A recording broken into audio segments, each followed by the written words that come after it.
Welcome back to the Broadman Word, and we are continuing on through the book of Psalms. And today we are looking at Psalm chapter 122. And don't worry, it's a lot shorter than Psalm 119.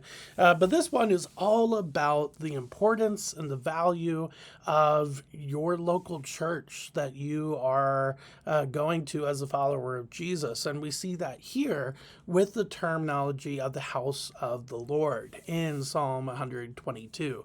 So turn there if you have not. But before we dive into the text, we go back into historical subscripts a little bit. It says a song of ascents of David. So again, this could be written by David. It could be written by somebody anonymous. But the big part that's interesting is the Song of Ascents. What is that? Well, the Ascents are a collection of psalms, typically Psalms 120 through 134. And these songs, because they would be sung, but these songs typically would be sung on your way to meeting the Lord, whether that be at the tabernacle before Solomon built the temple or after Solomon built the temple, you would go to the temple. So this is on the way there, basically kind of like a pilgrimage in a way. And you would sing these songs on the way to Jerusalem, as we will see in just a second. So let us go into Psalm chapter 122, verse 1. I was glad when they said to me, let us go to the house of the Lord. Our feet have been standing within your gates, O Jerusalem. So before we go on, the house of the Lord is typically what we would see as a description for the tabernacle or for the temple, basically where God dwelt within the midst of the people of ancient Israel. And so today, the house of the Lord is really kind of seen as your local church. Now, does that mean that you can only worship in your local church? Of course not. You can worship the Lord wherever, which is great. But there is this very big value and importance that's put on attending a local church.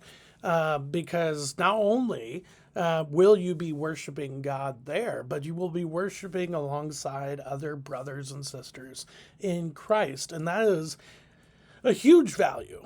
Now, don't get me wrong, it doesn't mean that everybody's perfect. There's a lot of, sadly, life that goes on with its ups and downs. But the best part is that you are together with a group of people of like-mindedness when it comes to I have trusted and believed in Jesus as Savior. And that's a beautiful thing to see and a beautiful part to be a part of. I do want to continue on with verse 3. Jerusalem, built as the city that is bound firmly together, to which the tribes go up, the tribes of the Lord, as was decreed for Israel, to give thanks to the name of the Lord. Their thrones for judgment were set, the thrones of the house of David. So we have the city of Jerusalem, and you would go up to the city of Jerusalem if you were part of ancient Israel, and that is where you would worship the Lord and give thanks to the Lord, as verse 4 says. But then you have verse 6. Pray for the peace of Jerusalem. May they be secure who love you. Peace be within your walls and security within your towers. For my brothers and companions' sake, I will say, peace be with you. For the sake of the house of the Lord our God, I will seek your good. So, not only is there a connection with the house of the Lord, but you also have this unity within the country of ancient Israel at that time. And now, again, that unity is going to be tested at the end of the life of Solomon, especially with his son Rehoboam, and then his opposition Jeroboam, that is going to split the ancient country of Israel into the northern part and the southern part. But here, though, we see a unified Jerusalem.